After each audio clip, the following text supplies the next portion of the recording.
Good evening. Welcome to South Asia Newsline. I am Uzma Jafri. Here are the top stories we are tracking for you on Wednesday, the 26th of April. India-Sri Lanka ink MOU on cooperation in economic project.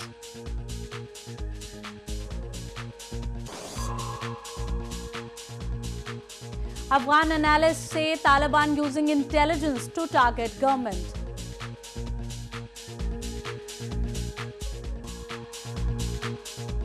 And traditional music attracts locals in India's Kashmir.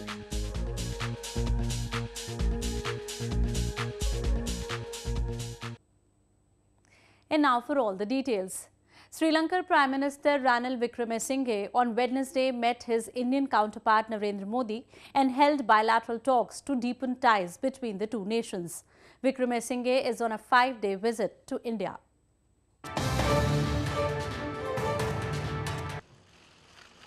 Sri Lankan Prime Minister Ranil Wickremesinghe, who is on a 5-day visit to India, met Indian counterpart Narendra Modi in New Delhi on Wednesday. Both the leaders held comprehensive talks on ways to strengthen bilateral ties for the benefit of respective citizens. During the meeting, both the leaders also witnessed the signing of Memorandum of Understanding or MOU on cooperation in economic projects for deepening economic collaboration. Wickremesinghe earlier in the day also held talks with Indian Foreign Minister Sushma Swaraj. He also met Indian Transport Minister Nitin Gadkari and leaders of India's opposition Congress Party.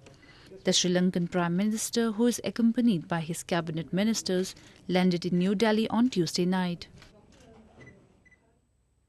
In news from Pakistan, Sindhi nationalist leaders held a large-scale rally on the occasion of the death anniversary of a Sindhi scholar and politician who laid the foundation for a Sindhi state independent from Pakistan. Demonstrators also protested against the construction of China-Pakistan Economic Corridor.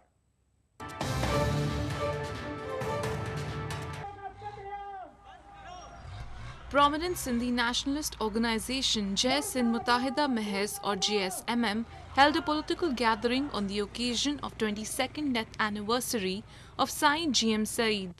The rally was held in Sun town of Jamshoro district of Pakistan's Sindh province. Saeed was a 20th century Sindhi scholar and politician who laid the foundation for Sindhu Desh or a movement for separate Sindhi state independent from Pakistan. Floral wreaths were placed on the tomb of Saeed and the martyrs of the Sindhi movement, while political gatherings, book fair and awareness camps were also organized. The student wing of JSMM also held a camp to spread awareness about the capital punishments and enforce disappearances of its activists and highlight collective rights of Sindhi students. The demonstrators also shouted anti-China-Pakistan Economic Corridor or CPEC slogans at the rally and protested against persecution of religious minorities, forced conversions and marriages of Sindhi Hindu girls. The leaders paid homage to the ideology and life of Saeed and called the multi-billion-dollar project a death warrant for the cultural, economic and geographical existence of Sindhi and Baloch nations. Moving on to news from Afghanistan. Militant group Taliban has recently stepped up their tactics in fighting against the Afghan authorities. Some political analysts in Afghanistan say that the Taliban are quickly changing and are using intelligence resources in carrying out attacks against the Afghan government and military.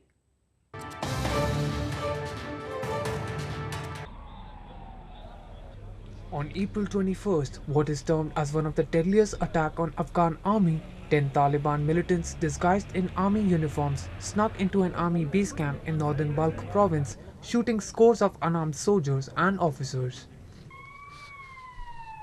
More than 140 Afghan soldiers were killed in the attack, but reports suggest that the death toll of the assault has surpassed 250. The assailants holding fake documents also detonated 2 suicide bomb blasts inside the base located on the outskirts of provincial capital of Mazar-e-Sharif. Reports suggest that one assailant with a suicide jacket was captured after a 4-hour firefight. 4% of these attackers They before they was there, and maybe for 1 or 2 years they worked there. They was in the military service, and they had all they know all these schedules.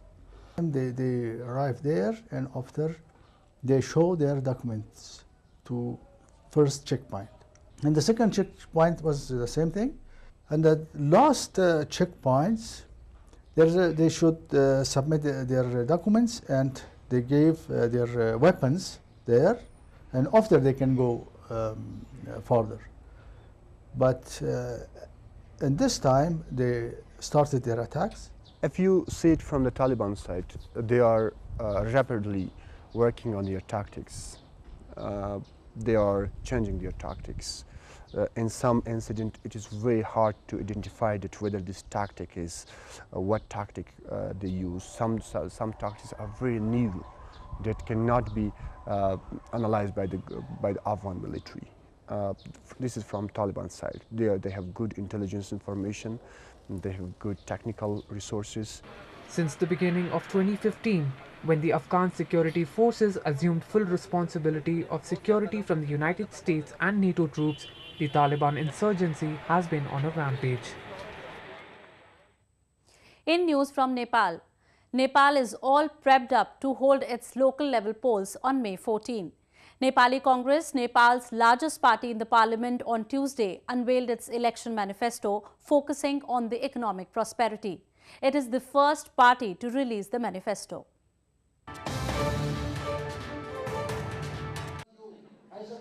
Nepali Congress President and former Prime Minister of Nepal, Sher Bahadur Deoba, on Tuesday unveiled the party manifesto for the upcoming local level polls at the party's central office in Sanepa city. Unveiling the 52-page roadmap, Deoba said his party was in favor of local level elections to strengthen democracy at the grassroots. The 52-page manifesto promises to make optimum use of water and human resource for the prosperity of the nation, with the focus on development of agriculture and tourism sector. The largest and oldest democratic party of Nepal also promised for the creation of favorable environment for the investments. Meanwhile, Nepal's Election Commission is all set to hold the upcoming polls irrespective of consensus among political parties on constitution amendment proposal. The main opposition, Communist Party of Nepal Unified Marxist-Leninist or CPN-UML, and some Madhesi parties, however, have been expressing dissatisfaction over the Election Commission's decision to hold the elections in 2 phases. Moving on, an event dedicated to the traditional music of Kashmir Valley was held recently to keep the ancient heritage of the region alive. Music enthusiasts from the valley attended the event and expressed their delight for the initiative.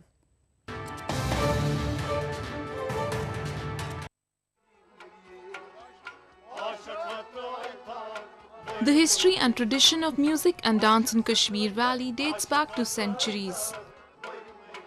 The Kashmir Cultural Society, in collaboration with Radio Kashmir Srinagar, recently organized an event in Srinagar city of northern Jammu and Kashmir province dedicated to the traditional music of the valley. The artists at the event performed Chakri, a traditional musical form that is performed with sarangi, gara and rabab. It is one of the most popular forms of the traditional music of Kashmir. सूफ़ी शायरी जो कश्मीर की है ये तो एक सदियों से चलती आ रही रिवायत है और आज भी अगर हम इन चीज़ों को देखते हैं हमारे रूह ताज़ा हो जाते हैं और जो आजकल के दौर के नए शायर आते हैं जो सूफ़ी शायरी में आज भी अपना कलाम लिखते हैं वो हर नई चीज़ को भी इसमें उजागर कर देते हैं और उससे मतलब आज की इस पीढ़ी को भी उन चीज़ों से रोशनास करते हैं. With the modern and more engaging genres making their way into the valley, various events are being organized to keep the traditional music alive. In a simple yet unique wedding, 25 differently abled couples tied the nuptial knot at a mass marriage ceremony in India's western Gujarat province on Tuesday.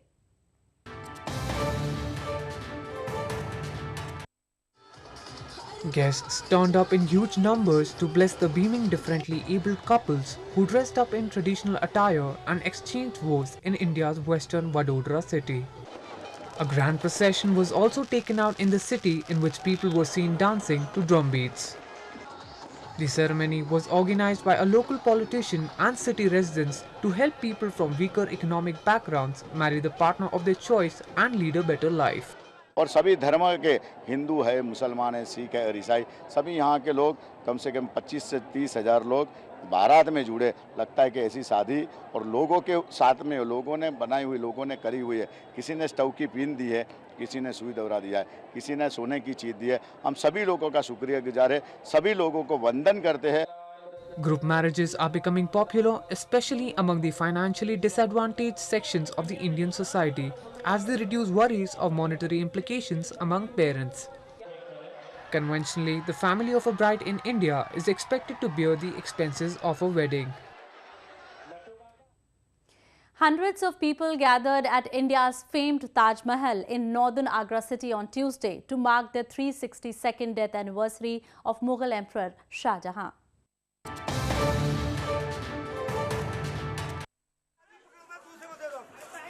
Each year, the Urs or death anniversary of Mughal Emperor Shah Jahan is commemorated in a 3-day event, which sees participation from thousands of people from all across the country. People on Tuesday paid homage to the emperor at the icon of love that he built for his wife Mumtaz, the Taj Mahal. A 1,000-meter multicolored shroud was also offered at their graves as part of a ritual. इस चादर से हम लोग ये message पहुंचाना चाहते हैं कि ताजमहल एक बहुत पाक और मोहब्बत की निशानी है। यहाँ से हमारा भी आपस में भाईचारा और मोहब्बत का पैगाम सारी दुनिया में जाए और ये पता चले कि इंडिया में एक शहर है आगरा, जहाँ पे लोग सारे प्रोग्राम हिंदू, मुस्लिम, सिख, ईसाई मिलके करते हैं। यहाँ कोई मतभेद नहीं है। Taj Mahal is a 17th century Mughal-style marble mausoleum with minarets, a mosque and a famously symmetrical gardens. Designated as UNESCO World Heritage Site in 1983, the Taj Mahal attracts around 20,000 visitors every day. Well, that's the way it was in South Asia this evening. Before we conclude, the top stories once again. India-Sri Lanka Inc. MOU on cooperation in economic projects.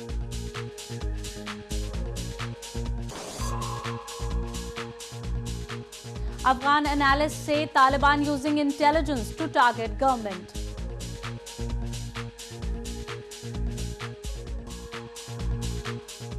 And traditional music attracts locals in India's Kashmir.